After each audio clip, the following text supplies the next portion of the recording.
Resume and CV Masterclass, crafting the perfect resume. Welcome to today's Resume Masterclass, crafting the perfect resume. Let me start by being blunt. There is no such thing as the perfect resume. No such thing. Why? Because a resume is a subjective document.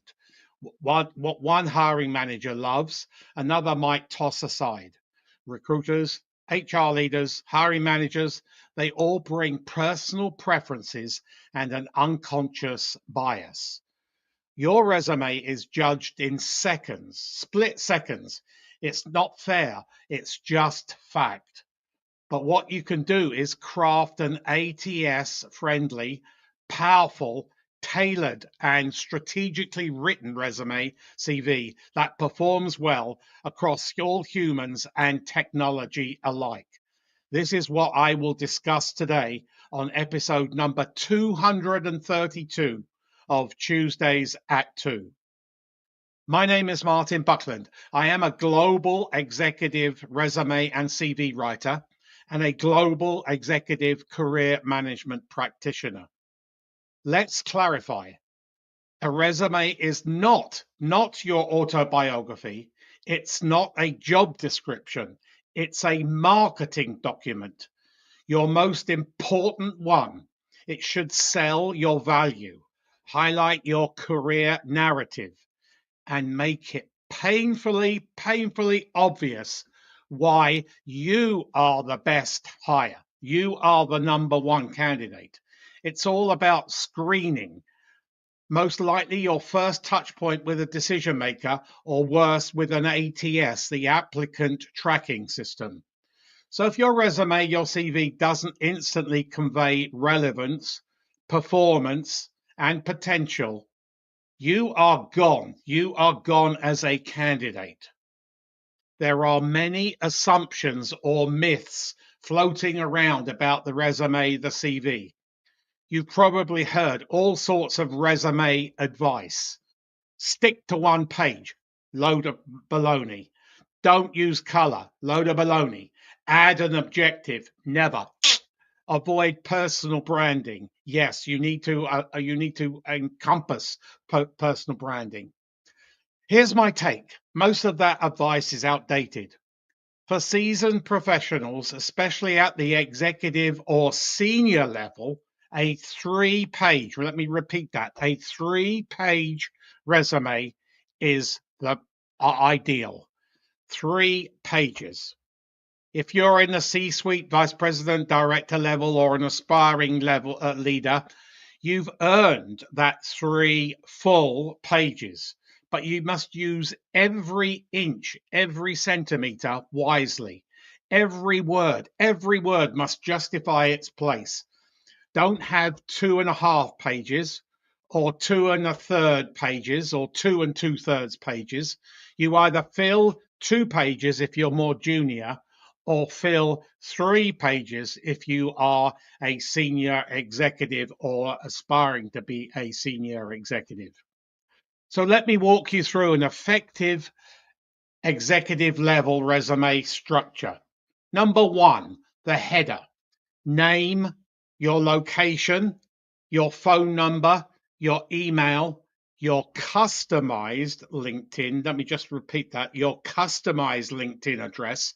So what I mean by that, you need to have not the default. If you've got numbers and letters after your name, that's not customized. You need to customize it. And you also need your Zoom address. No photos, no addresses, just your town, state, county, whatever. It's so simple. Number 2, your customized job title.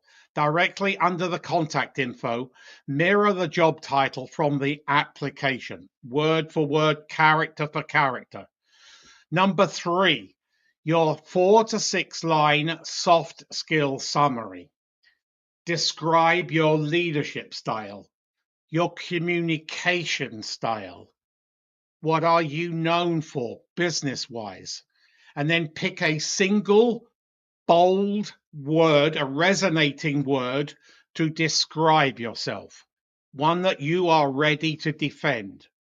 This is your prime real estate. That top third of a page above the fold is the prime real estate, where you sell yourself, where you wow that reader into wanting to read the rest of that document, that very important document. Number 4, your hard skills section, a maximum of 28 hard skills. Now, people say, well, what are hard skills? Then they get mixed up with soft skills and whatever. Your hard skills are your business, functional, skill, level, industry specific buzzwords or keywords. So you pull keywords from the job description and keep them tailored. So you need to customize them all the time. ATS will scan for this. ATS is also a database. So if you haven't got the right buzzwords, keywords that sell you, that your skills, your level, your industry specifics, you're gone. You're gone. So humans will skim this section and they want to see that. And that's what brings you out of that ATS as well. Those buzzwords are crucial. Number 5, career highlights or selective achievements. For senior professionals, start with 2 to 3 bullet points, wins that align your job with what job you're pursuing. Think results, not responsibilities.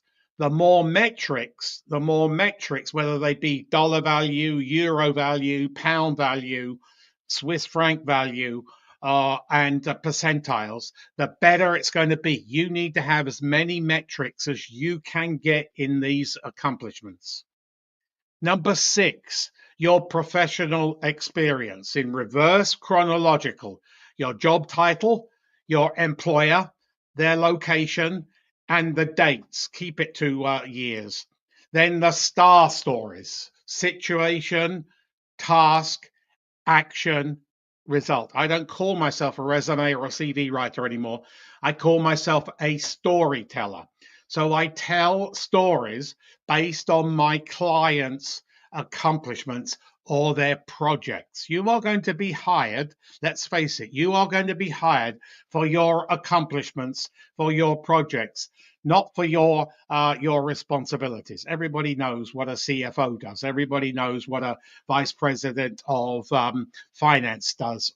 You will be hired for your accomplishments. So you build them around the acronym STAR: situation, task, action, result.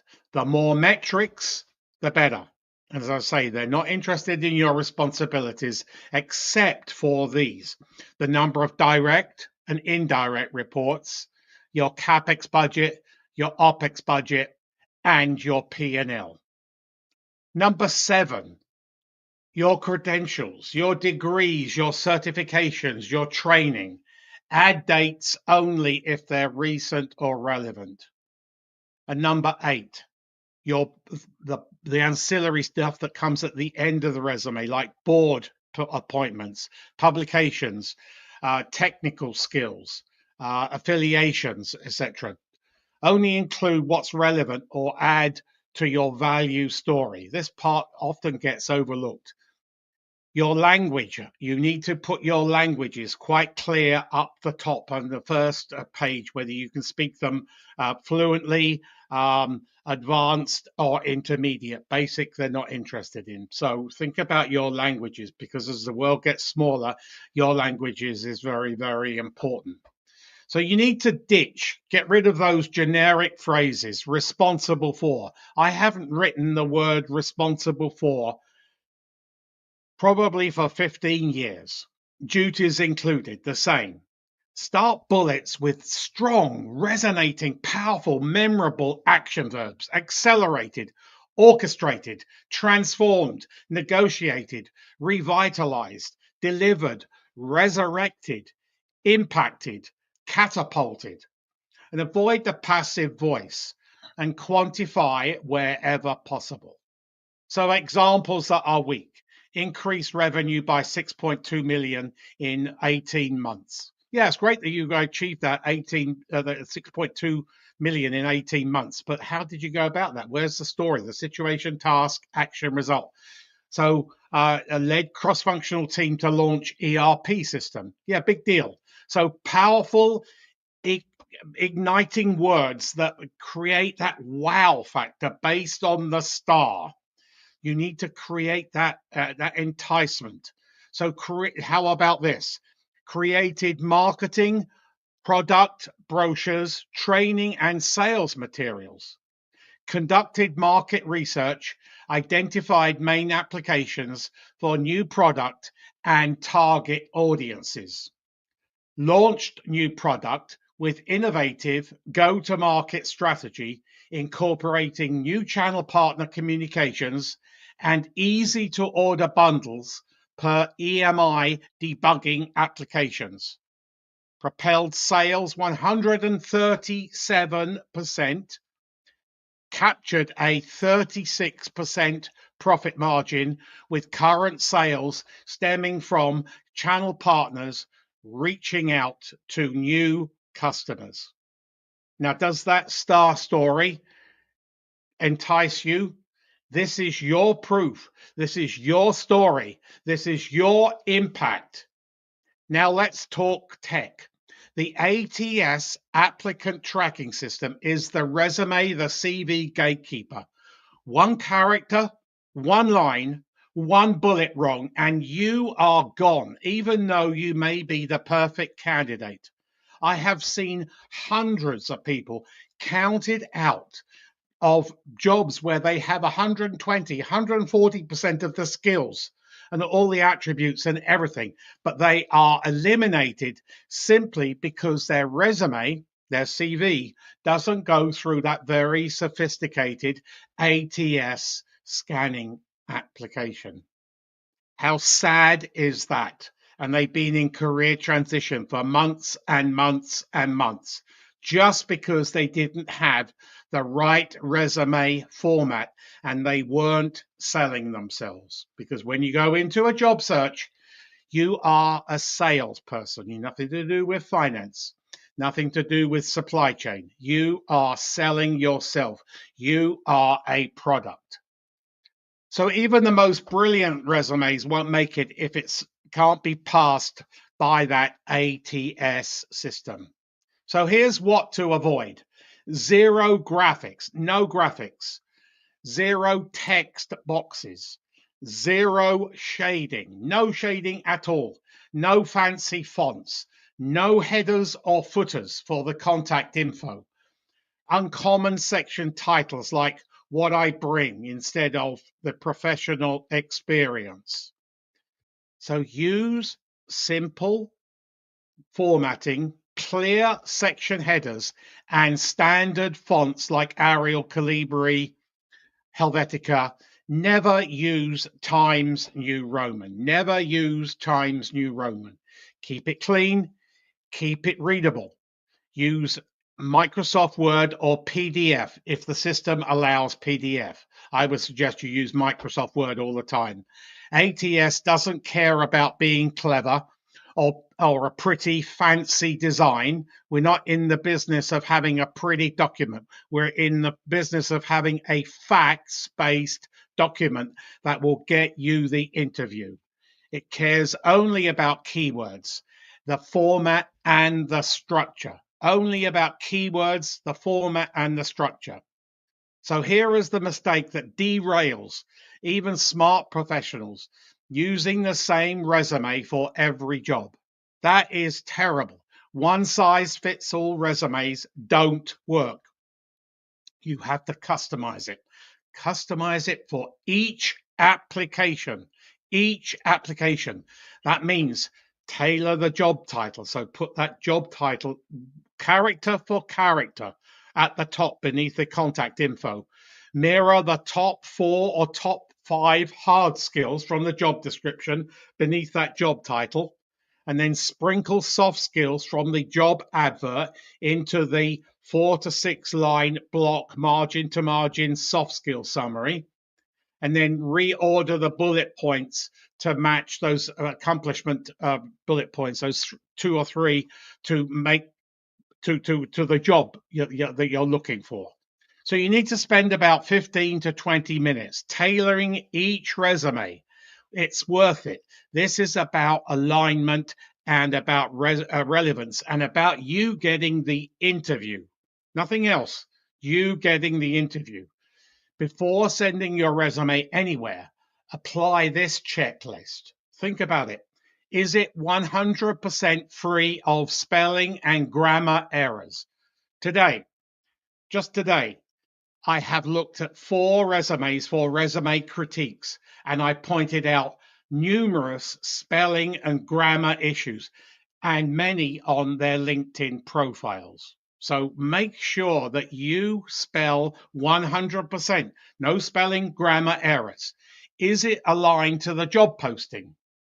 Does it highlight your performance, not just participation? Metrics, metrics, metrics. Accomplishments, accomplishments, accomplishments. Is it visually clean and consistent?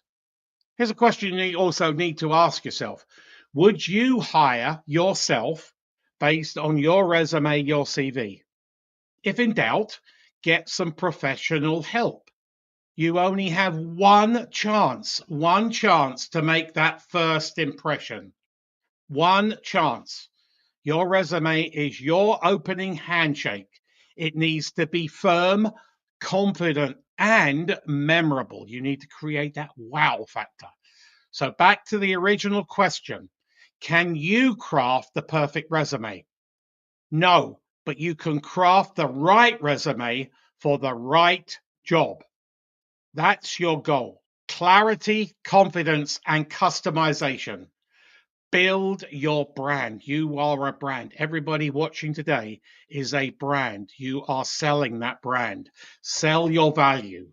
Align with opportunities. I'm Martin Buckland. If you want a free, no obligation, no sales pitch CV critique, please send to the address below here, and I will arrange. Doesn't matter where you live in the world. I've got clients all over the world. I will arrange a 30-minute Zoom call for you in the next couple of weeks, and we'll go through your resume from top to bottom. But I warn you, I say it as it is, because you only get one chance. One mistake, one character wrong, one line wrong, one bullet wrong, and you are gone. So if you want a free, no obligation resume critique, send it to the address below, and I will then contact you, and we can then arrange a Zoom call. So your career is your business. You need to manage it like a business. Sadly, so many people don't.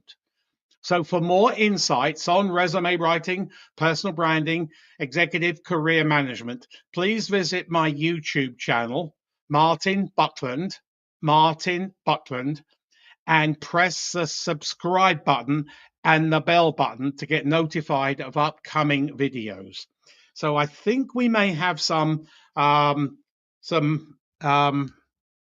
yes, we got a couple. Oh no, I'm not hiring. I'm not somebody. Frederick, thanks for coming on, Frederick. I'm not hiring. I'm not a recruiter.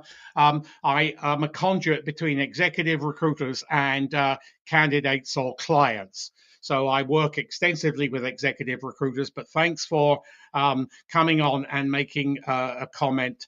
If you want a free, no obligation resume critique, I'm more than happy to give that. So thanks for listening today. Hopefully you've got some really good details on what a resume or CV is and how to build it. I am in the process of doing some seminars going into more detail, really extensive detail on how to create those resumes specifically for business schools. But I will be going public on it, and they're very interactive videos, but they're in the early stages of production right now. Thanks for listening. And as I say, if anybody wants a free, no obligation resume critique, please put it below, and I will contact you in the next few days for an appointment, probably next week or the week after. Have a great day.